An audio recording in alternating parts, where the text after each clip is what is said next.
But this poem I've written, I quite like going to that intense bit, but actually it's about really getting back to some real traditional hymns. Oh, nice. Yeah, and inspired particularly by the, it's not a poem, I went to find out where it came from because it's so well known. It's been used in little snippets in so many films. It's starlight, star bright, first star I see tonight.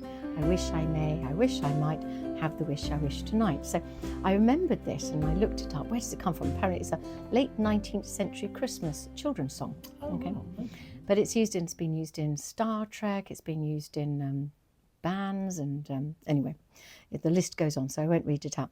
But also the idea of a real traditional idea of Christmas where somebody might be completely alone or without hope or homeless, or maybe these days, particularly as mental health issues are really, we're understanding more and more people are going through somewhere on the sphere of mental health, they're on it, and it's about finding the hope. So like with traditional Christmas songs, the snow comes out and we have some hope that somebody will see us and rescue us, and the child is the hope. So this is where it all gets influenced by, and it hasn't got a title, so I shall just lurch into it.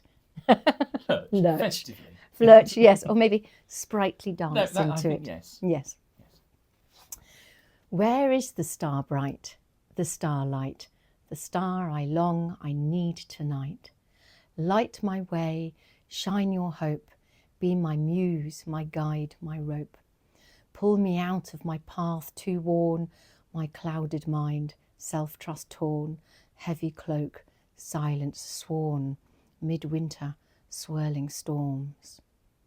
Then lightning flashes across time and space, parting clouds through misty breath. Hail! Let all the fire tales come alive, of sprites and messengers, arrows primed. Now not my flattened world be real. You gave the light, so you know me. And let me laugh, the pure child waters flow, and trust in thee, and let it snow. So it was That's beautiful. yes, it was a real feeling that we're lost, and sometimes when I feel like I'm going somewhere, and then like actually I'm a little bit lost at the moment, and you're wanting all those things that you've heard of, and this is where the promises of the stories and the light and the stars and the hope.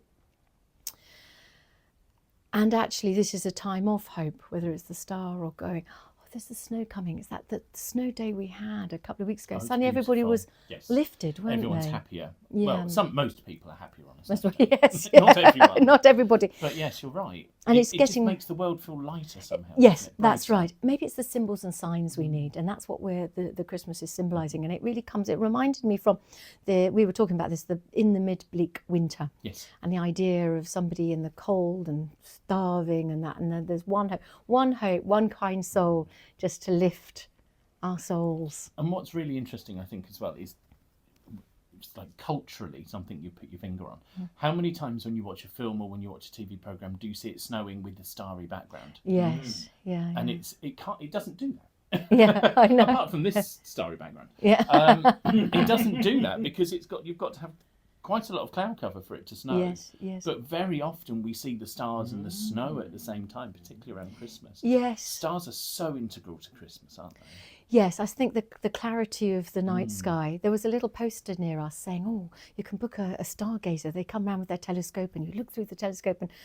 And of course, they're thinking, well, I'll have to book that when it's a clear night. But again, it's about seeing the beyond, seeing that it's about bringing dreams and wonder and hope. I think this is one of hope, of whatever's going on. When we feel really at the bottom, there is that star, or there is that one snowflake, or there is maybe that one person, or that one story. Do you still, confession time, do you still get that Christmas Eve feeling?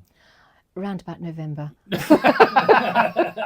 Yes. There's kind of, I like it very much. I call it deep Christmas. Yeah. It's like the very thick, treacly Christmas that you get after carols from Kings on Christmas Eve. Yes. And it's a beautiful, because the shops are closed, you can't buy anything else. The food is in, you've just got to kind of deal with it as it is. And it's a beautiful moment of kind of calm and peace that comes just at that point, and it's that kind of thing that I kind of got from what you wrote. Thank you. And I love what you've just said then, because I think that's all we're wanting. We just want peace. Yes, yeah.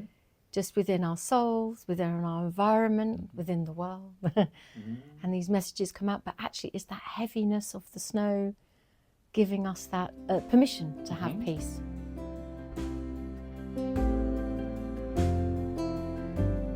But it does make it yours, because you were talking about mental health. Yes.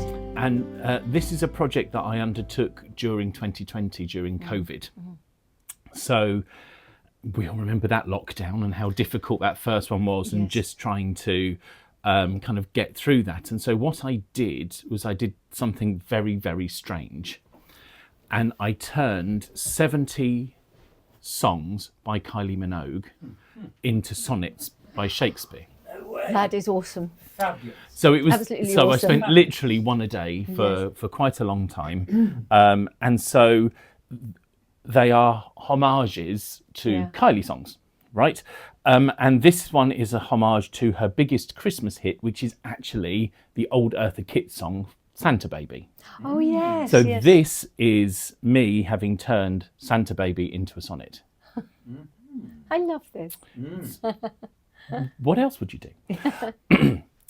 Just slip a sable coat under the tree and make a Chevy 54 appear. I want a yacht to sail upon the sea, for I have been an angel all the year. I need the deeds to dig a platinum mine. I want a ring and not one on the phone. Leave me some checks with thy ex on the line, some Tiffany adornment for my own. Just think of all the good times that I've missed, and think of all the fellas I ain't kissed. Next year, I'm sure my goodness will persist, so thou will approbate my Christmas list. O Santa baby, make this season bright, and hurry down my chimney Christmas night. Oh, that is just wonderful.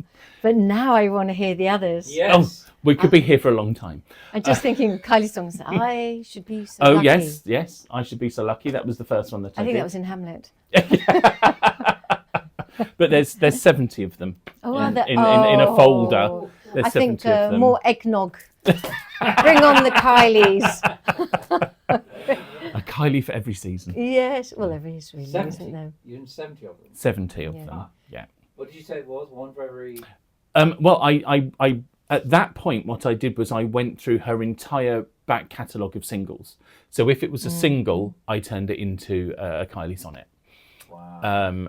Santa Baby was a bit of a cheat because it was released as a B-side to something, but she released a Christmas album, and it was like, well, what songs from this are people going to know? And I thought, well, they'll know Santa Baby. So that's why I did that one. But yes, so all of the big ones are there, but there's also some lesser well-known ones. And actually the lesser well-known ones actually sometimes make the better poem Yes. because people aren't, because I've got preconceptions. and with the big ones like I Should Be So Lucky, you can be a bit silly with it. Yes, So, you know, you can have a bit of a sense of humour, whereas some of the lesser known ones, you've kind of got to capture it a bit Yes. more. Wow. And you've raised a thought is now going through my mind, because it's that thought of when you have a song and you just sing along to the words, but to actually stop and go into what they've actually written. And I mentioned earlier I went to a concert on Sunday of Midua, the hits, but actually it's maybe these days often you can get songs which can be manufactured. You obviously get a wealth of individual writers, but to actually stop and like see the lyrics of songs you just sung before without really thinking about it, and then to stop and actually see the And words. going, how do I turn this into something else? Yes, Yeah. and actually appreciate what's. And also when I was looking at Christmas songs, we sing them, but actually to stop, like in the bleak midwinter, actually to hear the words, because I don't usually listen to the words and actually get the story again. So I think we should turn more into sonnets. In the Bleak Midwinter is a really good example, because when you read it as a poem, it is so beautiful. Yes, yeah. You know, the imagery is so strong on it. It is. So would you care to tempt Yes. people with another episode and maybe some more Kylie? Oh, yes. No more Kylie tonight, but I will do more Kylie in the future if you wish. But yes, but thank you. And I really think we should do another little episode of Kylie's. We should just insert little mini Mini Kylies. episodes, Mini little Kylies. spokes off what Yeah. we're doing. Like one could be hymns, but read out as Kylie Kylie poems. songs. Yeah, yeah.